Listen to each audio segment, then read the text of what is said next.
Ken and Trisha, y'all might need to wrap this shit up. No shade. Y'all both need to heal. It's both of y'all. I think what Destiny is doing is admirable, and it was heartbreaking to see her mom like, you okay?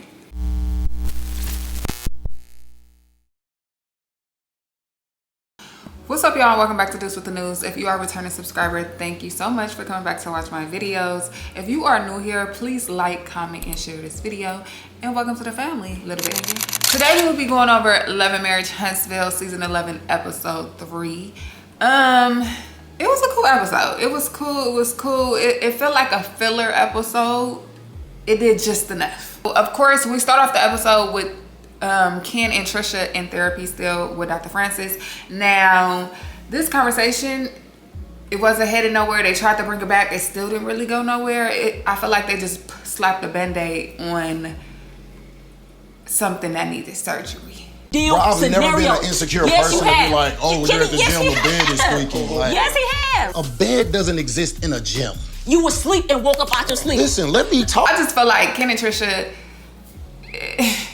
it might not work out. It might not be what it's supposed to be. First off, Trisha is still married after all these years, after going through all that shit last season with what's her damn husband name?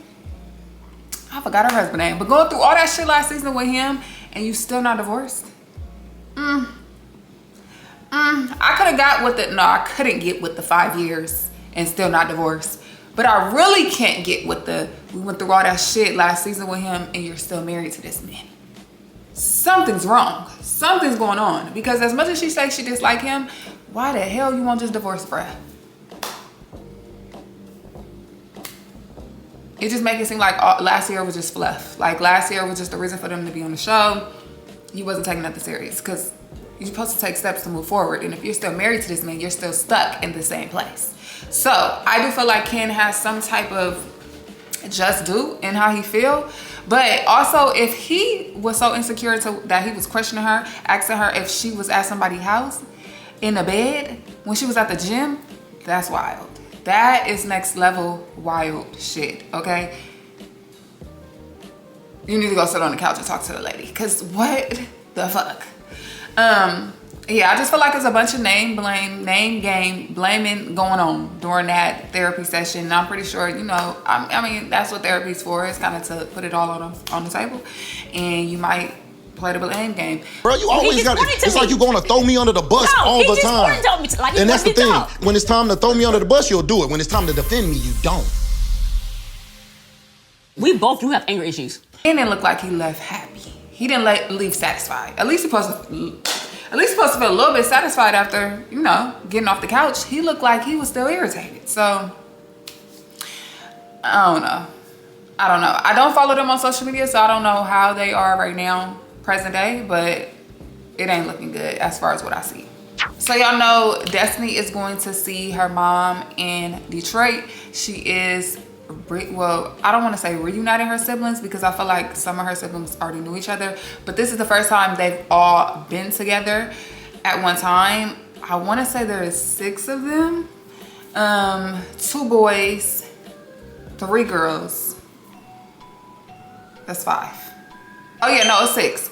So it's 3 boys, 3 girls. 1 brother passed away. Her oldest brother passed away. Rest in peace to him. So she has 2 younger brothers. She's the oldest, of course, and then 2 younger sisters. The youngest sister never met their mom ever. Literally was given up at birth. Have no recollection to this lady. The little sister seemed like she got her head on her shoulders. Of course, she's a young lady. She's not super young though. I think she's like between 19 and 21. I can't remember the age. She seemed like she's very innocent in, at least, I don't want to say innocent. She seemed like she's oblivious to the shit that her mom had going on because she didn't meet her. Like the rest of everybody else had a little bit of time with her. Of course, Destiny and the brother that passed away, they were the ones that was actually in her care for the longest. And so they have some rapport. They know about her to some extent. So of course Destiny is a little nervous leading up to, you know, seeing her family, and rightfully so, because that has to be nerve-wracking, especially with the cameras following you and you feel like, I don't know what the fuck my family about to be on.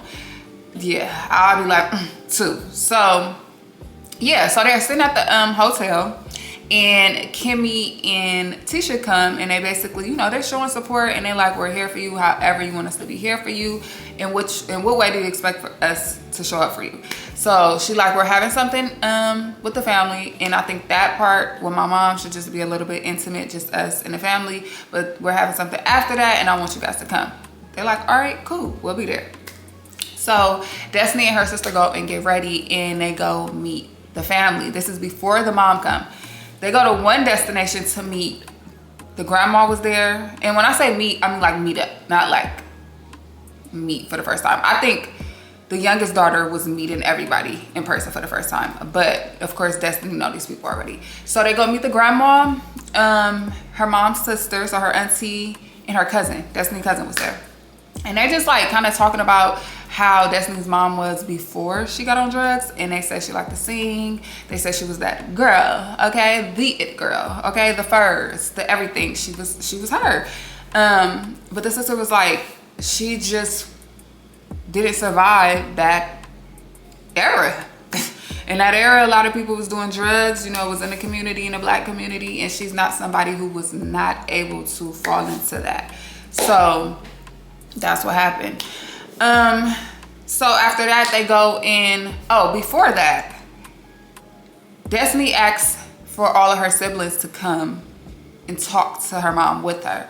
And everybody else was down for it except for one of the brothers. He was like, nah, I'm good. And he was like, I just don't feel like I need that. Like, I don't need that from her. Like, I don't know her. I don't want to hear anything from her. Which is, I respect that, because listen, if you couldn't even get your life straight to try to get sober for your kids, and her reasoning for like giving her kids away because she said she didn't want to drag them into that life. So that's not like somebody who didn't even want to get out of that life. Which, I mean, you can't really, I guess there is some good in that, right? Like I feel like if you're willing to give your kids up instead of having them deal with the shit that you deal with, you get a little bit of something. You get a little bit of something, okay? You get a little bit of something, definitely. But then it's also an easy cop out too. And I'm not talking about like not being able to parent, but I think it made her not want to address the drug issue, you know? It gave her a reason to not address that. But who am I to judge? I ain't judging. So they finally meet up with her mom. And okay, when she come in, Destiny's like, this is the skinniest I've ever seen her, the thinnest I've ever seen her, and she does look thin. And it seemed like everybody was cool. She was open to talking to everybody. And Destiny's like, you know, this is your daughter right here, right? Your youngest. Because she wasn't really addressing the daughter. And she was like, oh yeah. It seemed like she didn't, I think the cameras probably was a little bit intimidating for her. She had glasses on. She never took the glasses off. I feel like coming into that situation probably was already nerve-wracking, and then to have cameras there too, it's like, what the fuck? So she was like, yeah, you look good. Like, you know, she giving, you know, and nice to meet you and things like that. But I think Destiny felt like it wasn't enough. Like, this is your daughter, like address her as such. And everybody else, they didn't really show her talking to them. So her and Destiny ended up getting into it, and they were, honestly, the argument was stupid. It was dumb as hell. She basically felt like she tried to put Destiny on Front Street. She was like, yeah, because I asked you for help, basically, and you never did nothing. And she was like, what you mean I didn't do nothing? She was like, yeah, when I asked you for help. And she was like, help how? I asked you to give me an apartment, and I could pay it myself. I got income. And she like, see, y'all see that? She just feels so entitled. So, you know, they had this little stigma, especially with Black families, that like the oldest get it the worst, and the oldest get the brunt of all the from the parent. And they got a stigma against the oldest daughter and the mom. So I don't know if this is a little bit of that mixed with a little bit of entitlement mixed with a little bit of hurt, mixed with a little bit of disappointment. But one thing I could say is though, Destiny was still trying even after that to kind of like smooth the situation out. She basically said, wrap this shit up. Destiny like, wrap this shit up. I'm not doing it. She was like, yeah, we can cut. We can cut, because she seen she was about to go left, which I 100% respect. At some point, you have to shield your family from a little bit. Like, I gave y'all enough. Y'all can do something with this shit. Let's wrap it up. So her mom go outside to talk, and her mom is still very defensive. She's on defense. She's in a defense mode. But Destiny's still trying. I give her that. She's still trying. And she like, well, I love you. And I just want you to know I love you. And she tried to reach to give her a hug. And her mom didn't even hug her back. That made me a little sad. She didn't hug her back. And she was like, yeah, you don't even care if I live or I die. She was like, yeah. And she was like, I love you. And she was like, yeah, you got a funny way of showing it. And it's just like, bruh. Whew. Lord, honestly, I'm happy she held her composure, because if she would have went off on that lady, I wouldn't have been mad at it. She had it coming. Shit. She had it coming. Of course, y'all know Kimmy, Tisha, Marcel, and Maurice. Damn. That's a little tongue twister. Yeah, the Scotts are also in Detroit. They drove down to Pontiac or up Pontiac. I don't know if it's down low. I don't know. I ain't from Detroit. But they went to go see this Marcel and Maurice's family, specifically his dad, their dad, and their uncle. And you know what was crazy? Because the dad was like, the dad, right? He seemed hella distant. And you can even tell, like, when they came to give him hugs, like the girls, he did the little, like he tried to do like that. And for me, I felt like he's saying, y'all Hollywood now. Like, y'all bougie, y'all Hollywood. Because even they had another scene after, and it was just the girls and him, the dad, the grandpa, whatever y'all want to call him. And he did it again. I said, come on, bruh. Come on. So he's mad about something. And I felt like he got into it a little bit, but not really. Not enough for me. I want the tea, the real tea. So basically, Maurice and what the fuck is his nigga name? Maurice and Marceau left with the uncle to go to the school that the uncle got, where he just like helped young people get on, get business skill, gain business skill. They did that, so the girl stayed with the dad. And they basically like, what's going on? Like, you seem a little distant. You seem a little off. And he like, oh, well, that's family business. I can't tell y'all family business. And they're like, we family? I said, well, damn. Not that's family business. Not y'all. Y'all done grow here. Y'all flew here. Y'all done grew here. Not y'all married in. Y'all not blood. Woo. It's strict. It's real strict. Because I would have been like, what the fuck you mean I ain't family? I got your grandkids. I married your bald-headed ass son. The fuck? So yeah, anyways, that happened.